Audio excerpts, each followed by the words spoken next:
Right, hey guys, how we doing? Back on another video from Annie News. I really want the cut content for the final episode of Solo Leveling Season 2, but until then, let's find out what Isekai and fantasy anime to look forward to in the upcoming spring season of 2025. So, I've not started watching anything. There's reasons for that. I don't want to invest in shows straight away. So this will be an interesting one. I'm sure Giguk and Miller's Basement will do their seasonal videos as well. But interestingly enough, the one that everyone was really looking forward to was the beginning after the end, and I'm sure Giguk did a video on that as well. Apparently, after the first episode, people aren't really impressed and are just making really big comparisons to Mushoku Tensei. Like, I've seen side by side 3-shot, and apparently animation isn't that good either, so it's going to be interesting to see what people are actually going to be talking about this season. After a crazy season of some of the best isekai and fantasy currently out there, now things have slowed down with not much of anything. Oh yeah, Denmachi as well. Oh shit. But we get Fire Force, let's go! For the first time in a while, we only have one new isekai, so I'm kind of at a loss for what I'm going to cover this season. What? That's unheard of.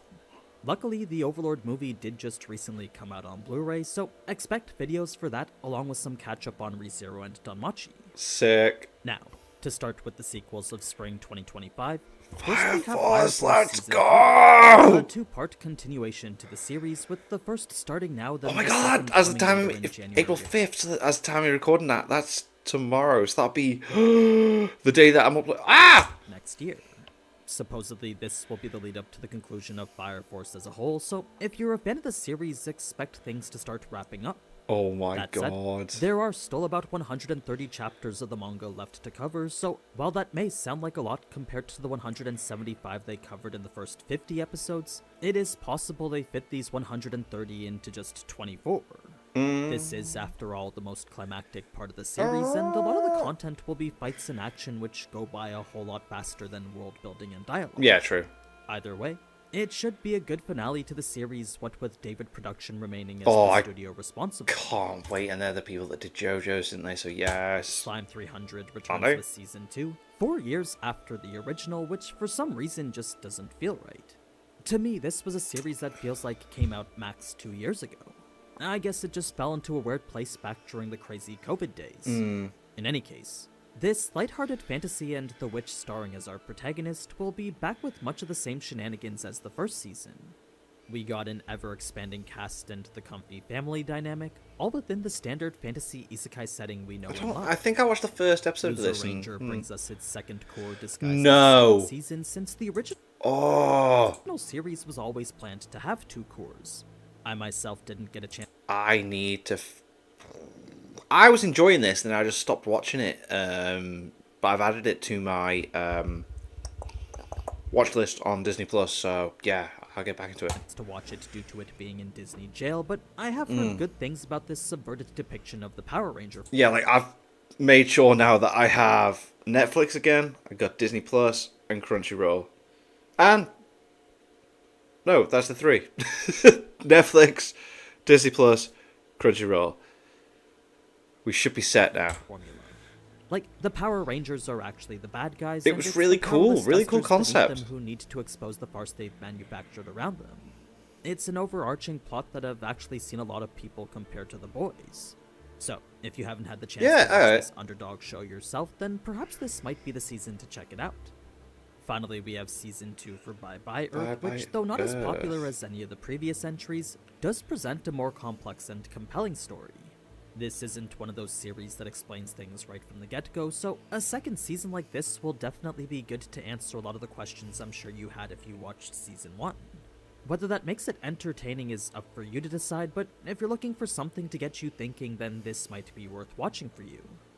Now, let's move on to the new anime. There we go. Starting with a series that's both highly anticipated and expected to be disappointing. This is the beginning after the end, and though very possibly one of the big 3 for online webcomics, I refuse to get my hopes up since the trailers honestly haven't shown me anything worth getting hyped over. You see, I've not watched any of the trailers, but everyone that's been talking about it has just said nothing but bad things.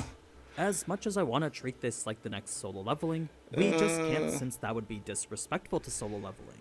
especially with the crazy adaptation we just got from Mate, Solo Leveling Season 2 Still, was so the story good. itself might be adapted well, so if we set aside the generic look it Give it a unfortunately go. has, there is a chance that the plot can carry it. That's a topic I plan to cover in a separate video, but if you want an abridged version, it's essentially this. The strongest king in history, whose life was rather empty, reincarnates as a powerless boy seeking to live this new life more fully. That may sound a bit familiar to Mushoku Tensei, and while it certainly is in the early stages of our protagonist's reincarnation, he differs later on with both the way he fights and the reason he's fighting for. So, where Mushoku Tensei is more of this slow burn with its plot and character progression, the beginning after the end is more of a classic power fantasy, Okay. albeit a well-written one. So, take with that what you will, We and shall at see the how very it least I goes then, I suggest guess. giving it a shot. There's a reason why it's as popular as it is online, so we can only hope the anime does its best to portray that. I'll give it a go. Now, the one new isekai we'll be getting this season is surprisingly unique in the form of I'm the evil lord of an intergalactic empire. Okay. If I had to sum it up in one sentence only, imagine your standard isekai protagonist reincarnated as the leader of one of the evil factions in Gundam. Or Oh! better yet, imagine them reincarnated as the replacement for Palpatine in Star Wars. What? That sounds so sick. Wow! Mix in an army of mechs and a goal to take over an interstellar empire, and that's pretty much what you have here. That's so cool. It's an interesting take on isekai that finally brings us to the future for once. Sure, it does seem to keep a lot of the standard fantasy tropes, but I like the heavy sci-fi theme as well. Plus, it's giving off a more chill Overlord vibe. I like the This sound is of the that. series I'm personally looking forward to the most, since aside from looking like the life story of Paul Greyrat, from old country bumpkin to master swordsman actually looks polished. A retired Hey, he doesn't teacher of like the Paul. sword suddenly gets appointed as a special instructor for the Kingdom's Knights, leading him to once again become a teacher to a lot of his former students. The thing is, with them now extremely successful with titles like Elite Knight and Ace Adventurer, he doesn't see why they really need him anymore. So, that's the setting where this power fantasy takes place, and while certainly not anything entirely different, it does have lots of action and is praised for its fights. I imagine it'll be an entertaining watch so long as the fights are portrayed properly. Sword of the Demon Hunter slows things down with an Eastern-type fantasy, focusing on a time-traveling demon hunter struggling to find his purpose in life. It's a series deeply rooted in its characters and their motivations, so while at first glance this Animation may seems seem pretty like decent something as akin well. to Demon Slayer, Cool. it definitely has its own two legs to stand on. So, if you're a fan of the various eras of Japan and the people within them, then I think this might be worth the watch for you. This is the brilliant healer's new life in the shadows, and just as the title states, gives us a healer who runs an underground healing clinic. In the shadows. It's kind of like if Eminence in Shadows centered around a healer instead of the god of edginess. Huh. Our protagonist is a guy whose life has never been filled with opportunities, so when he finally takes things into his own hands, his self-taught healing magic becomes the means to build his life anew. It just so happens to be as a so-called shadow healer. The unaware atelier master brings us discount Bell from Danmachi, all the way down to his hairstyle and armor. Even his personality is somewhat similar too, since Kurt's the type of protagonist who's both kind-hearted and naive. He's just not skilled when it comes to combat, but with regards to everything else, he's apparently the best. It's a trait Kurt himself doesn't seem to be aware of. So, I don't know if that makes this an inverse power fantasy, but with Kurt being overpowered in pretty much everything that's not fighting, I imagine a premise like this should make for some interesting encounters.